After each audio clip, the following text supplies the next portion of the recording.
How's it going, everyone? Livid here to go over a bunch of revealed information regarding races, NPCs, and various creatures for the upcoming game Hytale by Hypixel Studios. So let's jump right into it. One piece of concept art that I came across I felt was very overlooked, and for me, it seems to reveal a lot about the races we may encounter as we explore Orbis.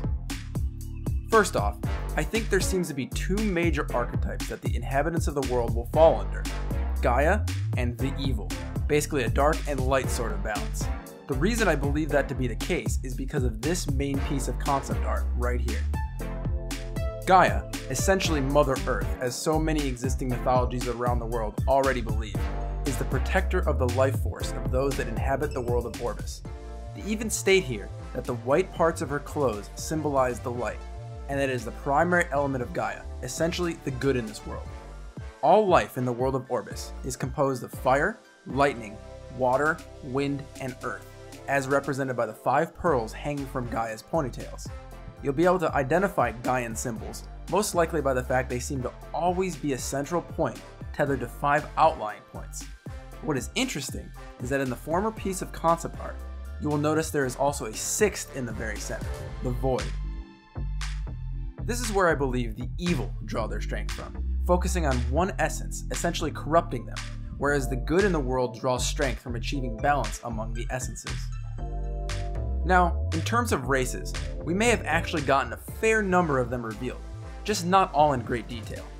I believe the following will fall under the forces of good, if you will: the Quebec, Ferrets, Slothians, Fauns, and various humans and outlanders of the world. Under the evil, I believe the following can be categorized: the Torork, the Skarak, the Undead, various humans and outlanders who have succumbed to corruption, and true hellish creatures such as the Emberwolf and the Spawn of Varen, who I assume may be a major enemy in the story of Hytale.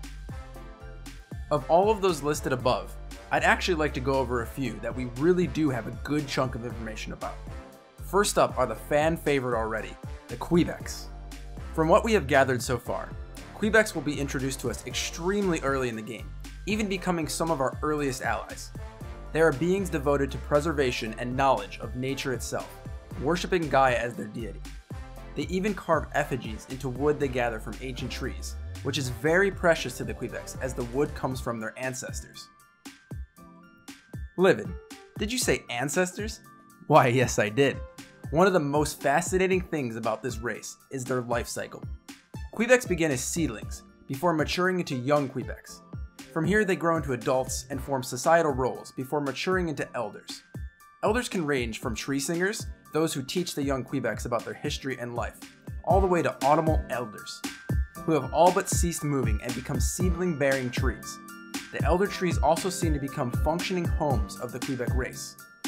They are the living woodlands around you as a player, so you may want to double check the trees you aim to harvest. Another major race I'd like to touch on are the Ferrets.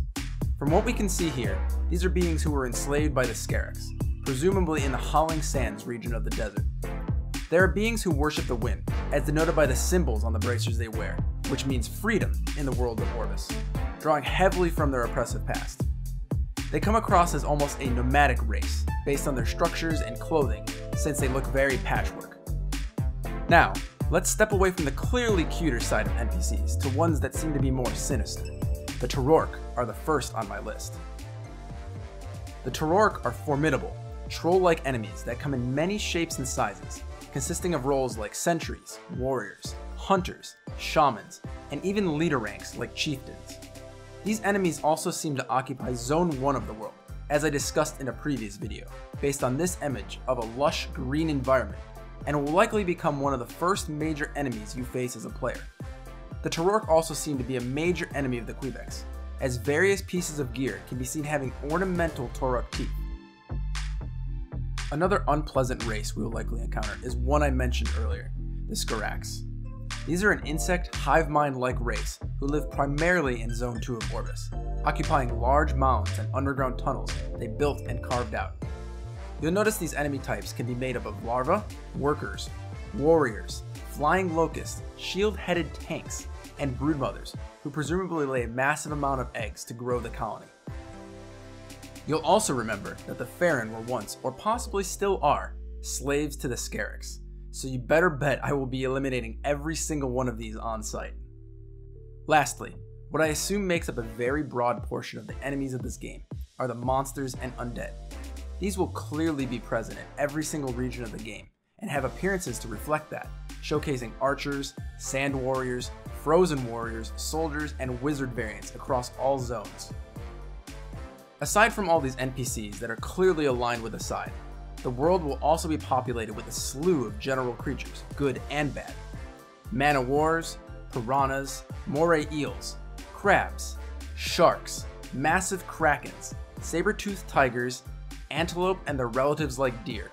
We saw foxes and rabbits early in the trailer, along with domesticated creatures like doggos and even chickens. We even get into the wilder side with dinosaurs. But I don't think we'll be seeing these above ground. No, these will actually be cave-dwelling creatures in Zone 4, deep beneath the magma-torn landscape, occupying lush environments that harken back to stories like Journey to the Center of the Earth. As we venture deep into Zone 4, we'll enter Level 1, dubbed the Devastated Caves. These will likely be barren, dark, and full of smaller predators. Levels 2 and 3 seem to be where we transition into lush environments, but are guarded by what seems to be the Slavians, a race we know very little about, but I mentioned earlier. Level 4, however, is where we enter forgotten jungles and massive lakes, guarded by the larger dinos such as the cave rex and raptors. These are likely to be able to traverse on both land and water, due to some of their features resembling that of the anglerfish, creatures who hunt in the darkest conditions and lure prey with promises of shiny objects dangling from their head. I mentioned this in an earlier video, but I absolutely can't wait to explore these caves. There are bound to be many more creatures within this amazingly crafted world, and Hypixel Studios will be providing more information on Hytale NPCs in the future, so keep an eye out for more info. I hope everyone got a good amount of information from this video, and I'll be happy to bring you more Hytale content as they announce it. Lore in games and world building is a huge passion of mine, and I love to make it easily digestible for you all. Remember to like and share this video if you enjoyed it, and subscribe for more content in the future. I stream weekdays 11 AM to 4 PM over on Twitch, and am eagerly awaiting the release of Hytale to begin doing so. Thanks for stopping by, everyone.